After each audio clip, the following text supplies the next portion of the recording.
everyone, and welcome back to The Right Turn, your one-stop shop for all things fiction writing. I'm your host, author Jordan M. Griffin, and today we're going to talk about age-old writing advice that I want to break down and freshen up a little. But first, I highly encourage you to check out last week's episode, which was an interview with the amazing Vicky Lawn. Vicky is a fellow speculative fiction author and the host of Speculative Sandbox. She was kind enough to have me on her podcast a few weeks ago, where we talked about designer genetics, CRISPR, and where the science is compared to the science fiction. On my podcast, we talked about the publishing industry and some of the ups and downs of the querying process, as well as some advice for going from idea to book if that's something you might be interested in. I hope you check out both of those episodes, and another thank you to Vicky. For this week, I thought we would talk about write what you know. Many of you have probably heard this phrase. A lot of times it's used as sort of a punitive idea, as in stick to what you're good at. Many writers become pigeonholed by that, thinking that if they lived their whole lives as a banker or a teacher, then they could only write stories about being a banker or a teacher. But that could not be farther from the truth. Write what you know, despite the way it may be thrown around by grumpy critics and time-crunched professors, does not mean you are only allowed to put pencil to paper if it involves one of your lived experiences. But rather, it's more along the lines of you as a human being have lived through a wide range of experiences and should draw upon those experiences when applicable to help breathe life into your prose. People live every single day of their lives. It may sound like a silly statement, but I think authors often forget that they are not only confined to the way they earn their living or their hobbies. Sure, those might be places where you feel really comfortable with the ins and outs of technical knowledge, and it might make you feel like an authority on a topic that others aren't, which is always a confidence boost when you're conceptualizing a novel. But if you limit yourself to only what you do when you're getting paid or what you do alone when you want some me time, then you're negating easily more than half of your actual lived experience. You do not have to be confined to what you did in the exact same context that you did it. For example, if you went ziplining through the jungle one time in Costa Rica for your 18th birthday, then you may not know what it takes to be a zipline operator who caters to tourists all day. But you do know what it's like to soar over the trees with the wind in your hair and your heart pounding, caught between fear and fun and something else entirely. You can easily translate that sensation into a character flying or a character falling from a really great height. Your experience ziplining does not have to be confined to ziplining. And there are so many more experiences that fall into that same category. What other context can you relate the events that you've been through so that you can pull them into your writing and make your prose kind of pop off the page? Another pitfall that seems to come up when new authors hear write what you know is misinterpreting that statement into write something you know that no one else does. They're looking for rarity and uniqueness instead of simply aiming for good writing that feels real. Perhaps this comes from the rise of memoirs in the last decade, and memoirs are often sold on the premise that the book is worth reading because the authors have lived through something no one else has. Pop stars and celebrities make memoir deals all the time based on just their celebrity status. Their lives seem so unattainable that the only way someone could understand it is by reading about it. Or people who have lived through genuinely terrible experiences and are trying to help others avoid the situations that they've been through, or they're simply working through the trauma of their experiences, will be marketed in that same way, that they have lived through something no one else has lived through. Victims of crimes, drug addicts, and trauma survivors come to mind when I think about those types of memoirs. Not only do memoirs not need that to be genuinely good books, fiction doesn't really have a use for that at all. Fiction books are not marketed based on how differently the author has lived from the reader. So you as a writer don't need to worry about trying to dig every scrap of unique experience you've ever had from the depths of your memory banks. Instead, writing what you know can include such things as how it feels to accomplish a goal you worked really hard for, how it feels to lie to a friend, how to cook a dish that means a lot to you, caring for somebody who needs you, which can be a child, a pet, an aging parent, or some other form of dependent care. All of those things and so much more count as lived experiences. They are events that you have been through that you can draw on when drafting your work. Remembering how you felt in those moments, such as the full body burn of embarrassment when you get caught in a lie, or the breathless joy of your name being called for an award that you sacrificed for, will give you a ton of ammunition to use when your characters go through the same thing in your stories. Remember that good fiction is about getting readers to experience the story. What better way to do that than to write down exactly how you felt and acted during a similar situation? There are aspects of fiction that no one, no matter what their background is, knows what it's like to live through. Magic is a really good example, and it is entirely the authors to conceive. That's why we have so many different magic systems that exist in the media that we consume, right? Harry Potter magic is completely different from Lord of the Rings magic, and Lord of the Rings magic is completely different than Avatar: The Last Airbender magic. No one can appear at any of these media and say, actually, that's not really how it works, because magic isn't real. You, as the creator, get to decide how your magic works and what magic looks like in your realm. And this goes the same for many, many, many genre elements. If you have a made up species, right, you get to decide who they are and what they're like. If you have a whole society that doesn't really exist, same thing goes.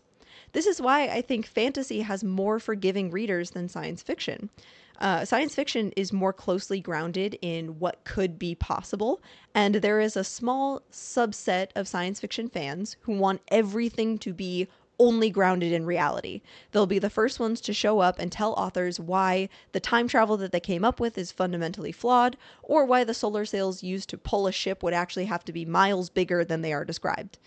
If you write science fiction and are not a scientist, then don't worry. Remember that no one has actually personally flown solar sails before, and no one knows what it's like to travel outside of our solar system. These are all just theories. The nuts and bolts of the science are for scientists. Most of us are here for a really good story, and if your work has that, then you're doing it right. Some of this came up in the conversation I had with Vicky Lawn, who is a fellow speculative fiction author. She's working on a science fiction book right now that has space travel and a road trip and a whole bunch of really cool genre aspects. Vicky is not a scientist. She doesn't make rockets for a living, and she doesn't sit in labs all day. She doesn't need to, because the heart of her story, what really matters to the reader, is the troubled relationship between a girl and her mother. It's a great example of how even the most far out there fiction has a heart that strikes right at home, and you can pull from your own experience to find that heart. Now, you can actually use genre aspects of your story as metaphors for your real life lived events. This is what I think movies do really, really well. We may not have fought knockdown, drag out fights with our enemies that leave us bruised and exhausting, but we may have had days or moments where it feels like we have. If you've had the unfortunate experience of getting into a fight with a loved one, and most people have, then you know it can feel like the world is ending. It can feel like your loved one has summoned their own army and you have to punch and kick your way through rows of it just to be heard. I think this is closer to what it means when writing instructors say to write what you know. Use the things that you have been through as fuel for when your characters might need to go through something that is metaphorically the same. You can ask yourself what it felt like happened rather than what really happened, and go from there. Now, this is not to discount anyone who has really cool technical knowledge and wants to use it. Write what you know does include any kind of training or anything you've learned along the way.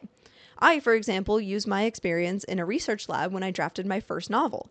Now, the novel doesn't actually take place in a lab, but there are genetically modified experiments, and the hyper-sterile, devoid of emotion surroundings the assets live in remind me of the labs that I worked in. The clinical, dispassionate way the scientists talk about their experience mirrors the way I used to talk about mine.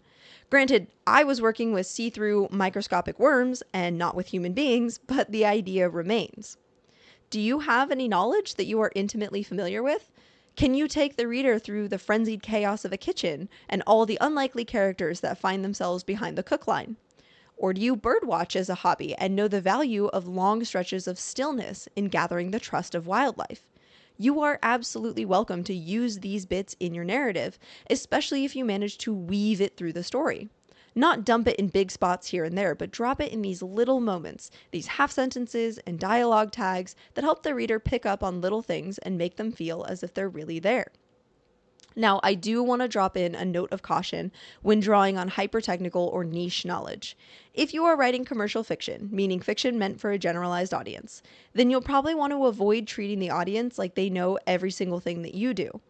I could have put jargon in my story about double isolate crosses and acetylated DNA sequences, but if I did that and I didn't explain what I meant, then I would be risking alienating a whole bunch of people who never worked in a genetic research lab and frankly don't want to. Likewise, my chemical engineer father can spit a bunch of words at me that make zero sense in my brain, and I have to decide whether to nod my head and hope the story is going somewhere I understand, or derail him and ask for more information. Your audience is the same. Now, you don't want to be wrong or play dumb, but your readers will always be looking for the purpose of your story. What is going on at the character level that is making them want to read? It's not the super technical knowledge that is going to hook them. Is your main character growing up and becoming more confident, thus giving them a coming of age story? Are they a train wreck of a human being and we're watching them sort themselves out? The niche knowledge of knitting or flying a plane or running a government bureaucracy might give your story really good, realistic details, and you should use them. But they will never be what keeps a reader turning pages in a fiction story. If you want to write a book like that, then there are a bunch of nonfiction markets just waiting for your expertise. If, after listening to all that, you still feel like you don't have enough lived experience to write the book that you want to write, then never fear. The cool thing about knowledge is that you can always go and find more. It is not bad writing to look up helpful videos on YouTube, or enroll in a college course, or travel to a place where you want your novel to take place.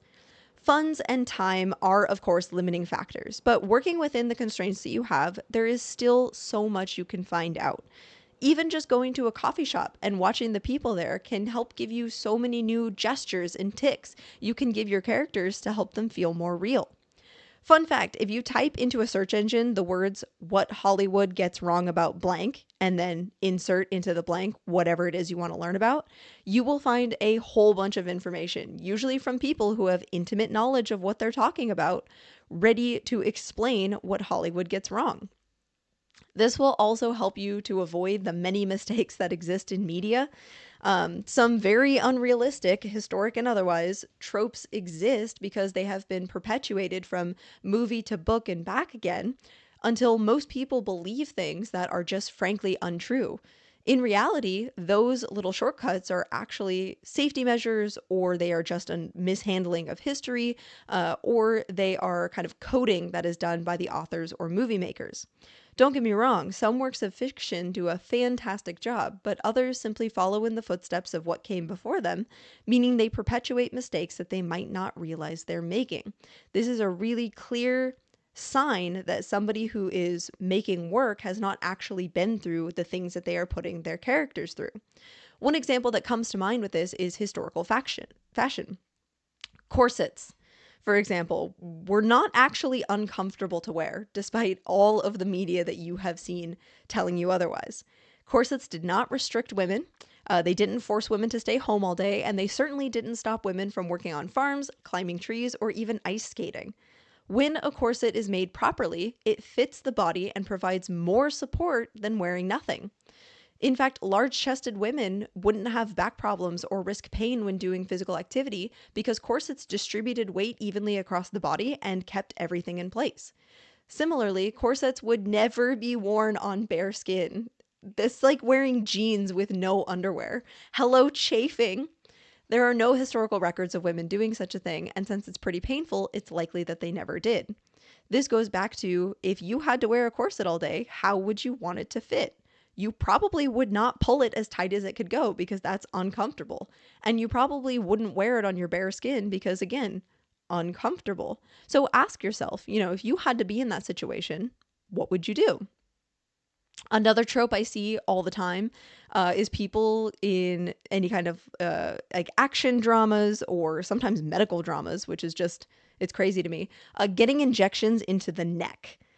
just know there are too many sensitive bits in the neck to justify a needle anywhere near your jugular vein or carotid artery or your larynx, or all of the spine is in the neck too. An arm or a hand are really common places to put an IV. EpiPens are injected into the outer thigh, and intramuscular injections can go into the meat of the arm or the butt. There is no reason to stick a needle anywhere near someone's neck. Now, I know this may seem humorous, but all I'm trying to get at with this idea is not all research is created equal. You can tell when someone has either done their research or actually been there because it makes sense. If you were to get an injection, would you want it to be near your neck? If, like I said, if you had to live every day in a world with corsets, would you lace it as tight as it could possibly go and then pass out? Probably not. Your characters wouldn't either. The easiest place to add a dash of realism with your characters is in their physical movement. When I'm writing my first draft, my characters act a lot like bobbleheads. They smile and nod all over the place. It's usually just a placeholder, something I need to put in there where I sense a break in the talking, but I don't quite know what they're going to do yet. When I go back through and I change from my first draft to my second draft, I add motions and actions that become unique to each character. Some characters are quite handsy and they gesture with these big motions and they touch their face, hair, or hands constantly. Other characters, usually the quiet and unsure ones, would never dare take up so much space. They cross their arms, or they tuck their hands into their sleeves, or they make some other kind of inside motion. If you don't have enough human gestures to draw upon when you're drafting those actions, then your prose, like my bobbleheads, might feel and sound repetitive. An easy fix is to go somewhere that you can sit for an extended period of time and watch a whole bunch of different people, such as a park or coffee shop, and then make notes of the gestures and fidgets that you like. You'll find that each person has movements unique to them, and you can incorporate those into your characters. Some people prefer straws when they drink. My mother falls into this category mostly because she doesn't want to smear her lipstick before the day has even started. Some people blow on their beverage before drinking it or take the top off so it cools faster. This is me because I have a very low tolerance for hot liquids in my mouth. I'll let my tea sit for almost 5 minutes after it finished steeping before I actually drink it because there is nothing that I detest more than a burned tongue. Little habits like these will not only help differentiate your characters, but it will also give your story a grounded, real feeling to it. And this absolutely falls under the category of write what you know, because you know humans, you've watched them. Anger is another place to look for unique gestures. How do the people you know express anger without actually using words to do it? How do you do it? When I have a strong emotion, happy or otherwise, I tend to move. I pace, I throw my hands around, I have even done chores because I was so angry that I had to do something. One time a friend was telling me a story that I was so frustrated with the other person in the story that I took out the recycling in the middle of their story because I had to do something. My husband has a really adorable habit of rubbing his nose when he gets angry. I don't know if it itches when he gets mad or he just needs something to do with his hands, but I can usually tell when he's getting really frustrated because he'll start making circles on the tip of his nose with his palm. My mother's anger is all in her eyebrows, and for my dad, it's in his jaw and shoulders. He also gets this tiny little head shake that almost says, "You have one chance to take that back." You can use these gestures and others for your characters, or you can study your friends and families for even more ideas, because I guarantee you everyone in your life will have these little idiosyncrasies that make them feel so much more human. As you can see, writing what you know means a lot more than just writers may only write a story if it involves knowledge or lived experiences that they personally have. It does involve knowledge, yes, and we've been through that. But more so, this saying is a shorthand way to remind writers that they have so many experiences that they don't even realize they can use to make their writing come alive. The devil's in the details, as always, and the more unique and specific details you can add, the more your reader will trust that they are in good hands with you. Okay, thank you all for listening, and I hope this talk was helpful to you. Please feel free to go back, pause, or replay any part you want to hear again. If you really liked the episode, leave a review or share it with someone else you think would benefit from this talk. Bonus points if they also have one of the gestures that I described. If you're interested in telling us a story about your own writing experience, sharing your work with us, or you just want to say hi, you can send an email to writeturn@gmail.com. That's WRIT3TURN@gmail.com. If you'd like to engage with the community in other ways, you're welcome to subscribe to the newsletter at jordanmgriffin.com, which will tell you when new episodes come out. In addition, I have an Instagram, which will also let you know when I upload videos. Link will be in the episode description. As always, I wish you all the best in your own writing. Have a great day, and if it's not a good one, I hope that the next one is better. See you next time.